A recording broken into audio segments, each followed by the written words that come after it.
जय हिंद, वंदे मातरम। साथियों, आप सभी का एक बार फिर से नई क्लास में स्वागत है। साथियों, आज की क्लास में UP police constable 2025 GK GS के महत्वपूर्ण प्रश्न लेकर आया हूं, जो आपके एग्जाम के लिए काफी महत्वपूर्ण सिद्ध होंगे। और इस क्लास को पूरा अंत तक जरूर देखिएगा। तो आइए दोस्तों, स्टार्ट करते हैं आज की क्लास। उत्तर प्रदेश को पूर्व में किस नाम से जाना जाता था? तो साथियों, किस नाम से जाना जाता था?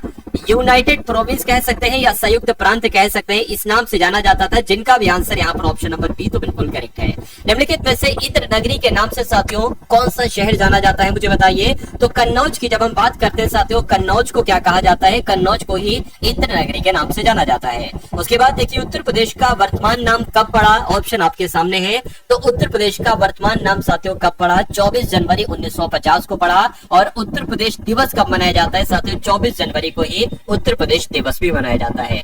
उसके बाद देखिए, उत्तर प्रदेश भारतीय गणतंत्र का एक पूर्ण राज्य कौन से सन में बना? आपके ऑप्शन आपके सामने है, मुझे बताइए। देखिए, यहाँ पर अगर बात करते हैं, आप लोग भी ध्यान रखेंगे, 26 जनवरी 1950 आपका बिल्कुल सही जवाब हो जाएगा, क्योंकि उत्तर प्रदेश भारतीय गणराज्य का एक पूर्ण राज्य जो बना वो 26 जनवरी 1950 को ही बना। उसके बाद देखिए, अगले नंबर का प्रश्न आपकी स्क्रीन पर है कि उत्तर प्रदेश में दिया सलाई उद्योग बनाने का प्रमुख केंद्र कहां पर है? लखनऊ में, बरेली में, सीतापुर में या साथियों कानपुर में? तो आप लोग ध्यान रखेंगे, बरेली आपके इस प्रश्न का बिल्कुल सही जवाब हो जाएगा, क्योंकि उत्तर प्रदेश में दिया सलाई उद्योग बनाने का केंद्र क्या है साथियों? बरेली ही है। चलिए, उसके बाद देखिए, किस वर्ष उत्तरांचल उत्तर प्रदेश से अलग हुआ, मुझे बताइए। देखिए, उत्तरांचल जो अलग हुआ, फिर उसका नाम उत्तराखंड हो गया, तो ये कब अलग हुआ, ये कुल मिला के आपसे पूछा जा रहा है, आपको बताना है। तो आप लोग ध्यान रखेंगे, 9 नवंबर 2000 का वो दिन था जिस दिन साथियों उत्तरांचल उत्तर प्रदेश से अलग हुआ। राइट आंसर यहाँ पर जिनका भी ऑप्शन नंबर डी तो बिल्कुल करेक्ट है।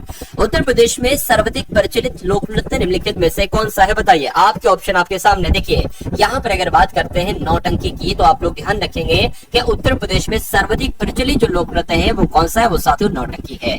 उसके बाद देखिए, अगला सवाल है कि विंध्याचल पर्वत श्रेणियों की चट्टानों में से इनमें से कौन सा पत्थर प्राप्त नहीं होता है? हमें मालूम होना चाहिए कि कौन कौन से पत्थर प्राप्त होते हैं। तो बलुआ पत्थर, चूना पत्थर प्राप्त होता है, डोलोमाइट पत्थर प्राप्त होता है, लेकिन संगमरमर का पत्थर प्राप्त नहीं होता है। नहीं होता है तो ऑप्शन नंबर ए आपका बिल्कुल करेक्ट आंसर हो जाता है। चंद्रशेखर आजाद कौन से स्थान पर शहीद हुए थे, बताइए। देखिए, यहाँ पर अगर बात करते हैं कहां पर शहीद हुए थे, तो इलाहाबाद में आप लोगों को मालूम होना चाहिए कि चंद्रशेखर आजाद साथियों शहीद हुए थे, जिनका भी आंसर यहाँ पर ऑप्शन नंबर डी है तो बिल्कुल करेक्ट है। उसके बाद देखिए साथियों, उत्तर प्रदेश में ताला बनाने का प्रमुख केंद्र कहां पर है? बहुत टॉप लेवल का क्वेश्चन है। अगर बात करते हैं यहाँ पर साथियों अलीगढ़ की, तो आपको मालूम होना चाहिए उत्तर प्रदेश में ताला बनाने का प्रमुख केंद्र साथियों अलीगढ़ में। 11वें नंबर का प्रश्न आपके स्क्रीन पर है कि उत्तर प्रदेश में गेहूं का सर्वाधिक उत्पादन किस क्षेत्र में होता है, मुझे बताइए। तो कहां पर होता है साथियों? आप लोग ध्यान रखेंगे, गंगा घाघरा दोआब में होता है। राइट आंसर आपका जो जाएगा ऑप्शन नंबर ए के साथ जाएगा। उसके बाद देखिए, अगला सवाल है कि डोलोमाइट के भंडार उत्तर प्रदेश के किस जिले में पाए जाते हैं? तो डोलोमाइट के भंडार उत्तर प्रदेश में कहां पर पाए जाते हैं साथियों? तो सोनभद्र में पाए जाते हैं, ये आपको मालूम होना चाहिए, ठीक है ना। डोलोमाइट के जो भंडार हैं ये साथियों उत्तर प्रदेश के सोनभद्र में पाए जाते हैं। अगला सवाल आपके स्क्रीन पर है कि उत्तर प्रदेश में सीमेंट के कारखाने कहां पर स्थित हैं, मुझे बताइए। ये सभी के सभी वो क्वेश्चंस हैं जो डायरेक्ट आपके एग्जाम में एग्जामिनर के द्वारा पूछे जाते हैं। तो अब आपका साथियों जो एग्जाम होने वाला है, जो परीक्षा होने वाली है, जो कि बहुत जल्द परीक्षा होने वाली है, तो साथियों उसकी तैयारी आपकी बहुत शानदार तरीके से करवाई जा रही है इस टारगेट सिलेक्शन चैनल के माध्यम से। देखिए, यहाँ पर अगर हम लोग साथियों बात करते हैं तो बरेली और रामपुर आप लोग ध्यान रखेंगे, क्योंकि यूपी में सीमेंट के कारखाने साथियों ये यूपी बरेली और रामपुर में है। अगले नंबर का प्रश्न है कि उत्तर प्रदेश को कृषि द्वारा लगभग कितने प्रतिशत आय होती है, मुझे बताइए।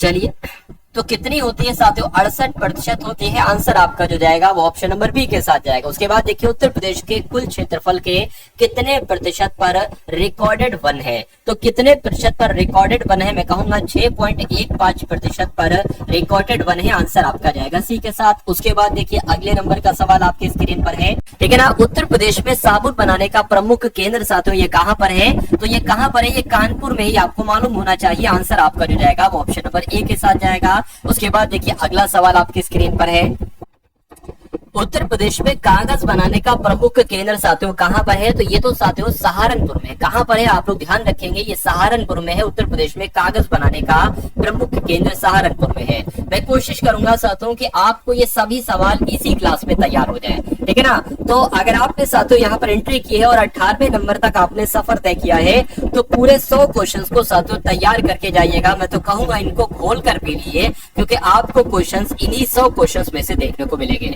उत्तर प्रदेश का पूर्व पश्चिम का कितना विस्तार है, यानी कि पूर्व से लेकर पश्चिम तक कितना विस्तार है, ये आपसे कुल मिला के पूछा जा रहा है। तो मैं कहूंगा 650 किलोमीटर है। क्या 650 किलोमीटर है साथियों, आप लोग ध्यान रखेंगे। उसके बाद देखिए उत्तर प्रदेश का उत्तर से दक्षिण तक अगर विस्तार की बात करें तो ये कितना है, तो ये साथियों 240 किलोमीटर है। कितना है? 240 किलोमीटर है। उसके बाद देखिए अगला सवाल है कि काशी का सर्वप्रथम उल्लेख प्राप्त होता है कौन से वेद में, या कौन से साथियों किस चीज में प्राप्त होता है, मुझे बताइए। देखिए यहाँ पर अगर बात करें तो अथर्ववेद आप लोग ध्यान रखेंगे। क्यों?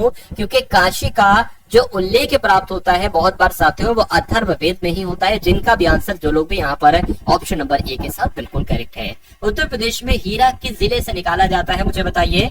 तो हीरा जो निकाला जाता है साथियों वो बांदा से निकाला जाता है। कहां से निकाला जाता है?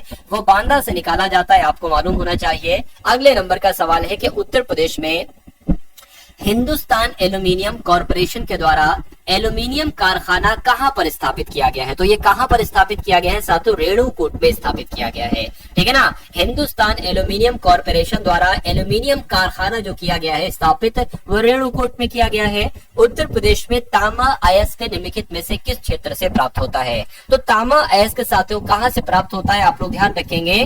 कहां से साथियों? सोनराई ललितपुर से प्राप्त होता है, आपको मालूम होना चाहिए। राइट आंसर आपका जो जाएगा वो ऑप्शन नंबर ए के साथ जाएगा। भाई बहुत बढ़िया, वेरी गुड क्लास। बॉक्साइट खनिज उत्तर प्रदेश में कहां पर मिलता है? तो ये साथियों बांदा वाराणसी में मिलता है। बांदा और वाराणसी में बॉक्साइट खनिज मिलता है, यूपी में, आपको मालूम होना चाहिए। उसके बाद देखिए उत्तर प्रदेश में मिर्जापुर के कजराहट क्षेत्र में निकाले जाने वाले डोलोमाइट खनिज का उपयोग किस लिए किया जाता है? तो इसका उपयोग साथियों किस लिए किया जाता है? इस्पात उद्योग में निस्सरण व ताप सह के लिए किया जाता है, आपको मालूम रखना है।